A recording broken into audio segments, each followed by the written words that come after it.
Then it starts with the chapter of belief.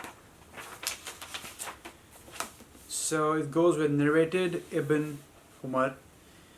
Allah's Messenger said Islam is based on the following 5 principles: to testify that one has the right to be worshipped, that none has the right to be worshipped but Allah, and Muhammad is Allah's Messenger; to offer the compulsory congregational prayer dutifully and perfectly; to pay zakat, obligatory charity; to perform Hajj, pilgrimage to Mecca; to observe fast during the month of Ramadan.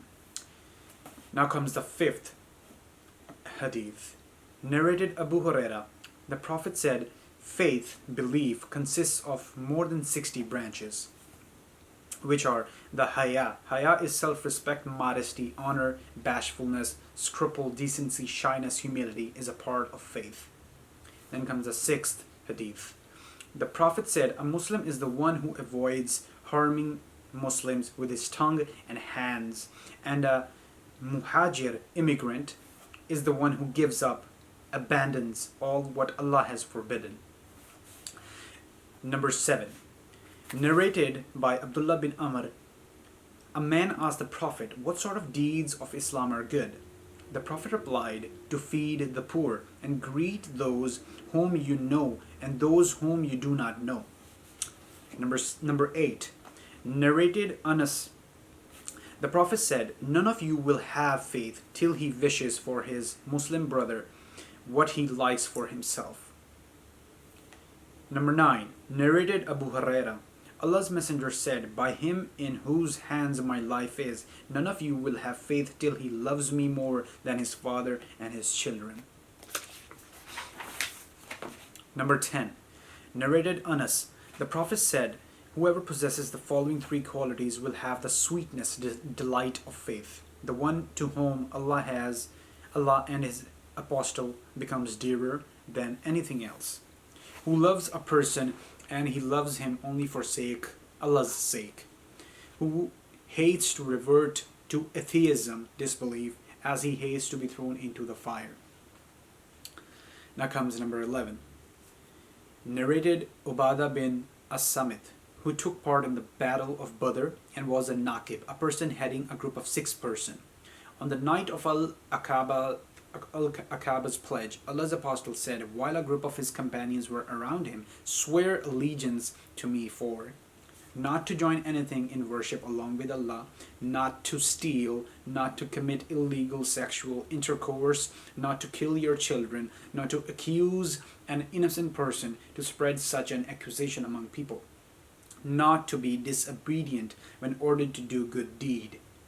The Prophet added, whoever among you fulfills his pledge will be rewarded by Allah, and whoever indulges in any one of them except the ascriptions of partners to Allah and gets the punishment in this world, that punishment will be an expiation for that sin. And if one indulges in any of them and Allah conceals his sin, it is up to him to forgive or punish him in the hereafter.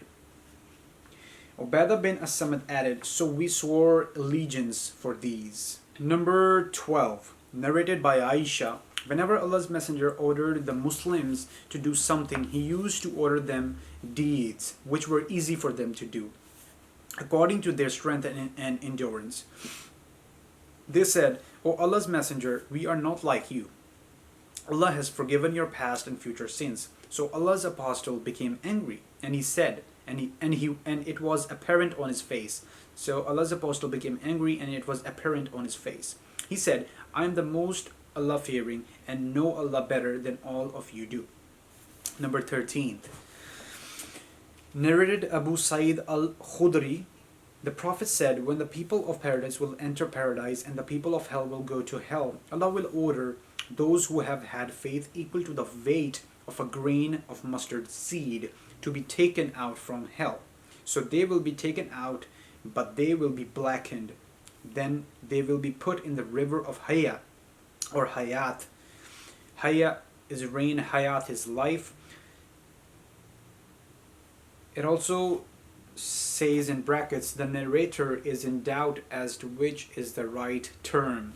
Yeah, again, I told you guys that Arabic, if you're like, if you want to get into the linguistic meaning, you have to know Arabic, because reading translations, even reading translations of Shakespeare's plays, it will give a different understanding and a different effect on how you perceive that text. Okay, so you have to read deeply into the linguistic meaning if you really need. If to, you gotta do the research. Okay, so this is basically just a translation. Okay, where was I? Yes, and they will revive like a grain that grows near the bank of a flood channel. Don't you see that it comes out yellow and twisted? Number 14. Narrated Abdullah bin Umar. Once Allah's messenger passed by an Ansari man who was admonishing his brother regarding Haya. On that, Allah's messenger said, "Leave him, as Haya is a part of faith." Number 15. Narrated Ibn Umar. Allah's messenger said, "I have been ordered by Allah to fight against the people until they testify that none has the right to be worshipped by Allah and that Muhammad is Allah's messenger, and offer the prayers perfectly and give the obligatory charity. So if they perform that, then they save their lives and property from me except for Islamic laws, and then their reckoning accounts will be done by Allah." Narrated Abdullah bin Amr. The Prophet said, "Whoever has the following four characteristics, sorry, my tongue, anyway, will have one characteristic of hypocrisy unless and until he gives up. Whenever he is entrusted, he betrays. Whenever he speaks, he tells a lie. Whenever he makes a covenant, he proves treacherous. Whenever he quarrels, he behaves in a very imprudent, evil, and insulting manner." Number 17. Narrated Abu Huraira. The Prophet said, "Religion is very easy, and whoever overburdens himself in his religion will not be able to continue in that way. So you should not be extremists, but try to be near to perfection and receive the good tidings that you will be rewarded and gain strength by worshipping in the mornings and afternoons and during the last hours of the nights." Narrated Number 18. Narrated Abu Sa'id al-Khudri. Allah's messenger said, "If a person embraces Islam sincerely, then Allah shall forgive all his past sins, and after that starts the settlement of accounts. The reward of his good deeds will be 10 times to 700 times for each good deed, and one evil deed will be recorded as it is, unless Allah forgives it." Number 19. Narrated Anas. The Prophet said, "Whoever said, 'None has the right to be worshipped but Allah,' and has in his heart good faith equal to the weight of a barley grain, will be taken out of hell. And whoever said, 'None has the right to be worshipped but Allah,' and has in his heart good faith equal to the weight of a wheat grain, will be taken out of hell. And whoever said, 'None has the right to be worshipped by Allah,' and has in his heart good faith equal to the weight of an atom, will be taken out of hell." Number 20. Narrated Abdullah. The Prophet said, "Abusing a Muslim is fusak, and evil doing, and killing him is kufr, disbelief." Number 21. Narrated Abu Huraira. One day, while the Prophet was sitting in the company of some people, the angel Jibrail, came and asked, "What is faith?" Allah's messenger replied, "Faith is to believe in Allah, His angels, the meeting with Him, the last meeting when we die, when it's the judgment day, His apostles, and to believe in the resurrection." Then he further asked, "What is Islam?"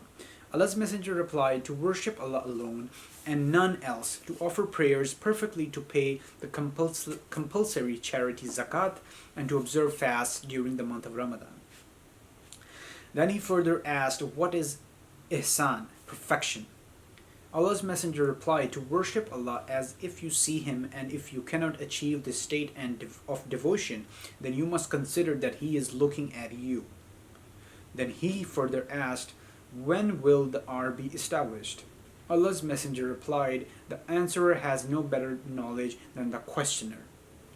So even the Prophet didn't know when the judgment day is coming. So this is totally, the knowledge is safe with Allah, God. But I will inform you about its portent. When a slave lady gives birth to her master. So these are basically the signs of the judgment day. When a slave lady gives birth to her master, when the shepherds of black camels start boasting and competing with each other in the construction of higher buildings, and the R is one of 5 things which nobody knows except Allah. The Prophet then recited, verily the Allah alone is the knowledge of the R. With Allah alone is the knowledge of the R. Then the man, Jibreel, left, and the Prophet asked his companions to call him back, but they could not see him. Then the Prophet said, that was Jibreel, who came to teach the people their religion. Abu Abdullah said, he, the Prophet, considered all that as a part of faith. So the 2 signs, when it mentions when the shepherds of the black camels, basically the Arabs, the Middle Easterns, will compete with each other in construction of long, higher buildings. It is happening right now. If you look at the Middle East, like Burj Khalifa and the tower in Mecca, the clock tower, like literally they're making buildings and buildings so big, and they're competing. And when a slave lady gives birth to her master, I am not sure what this means. I will look into it and I will make a video on that also.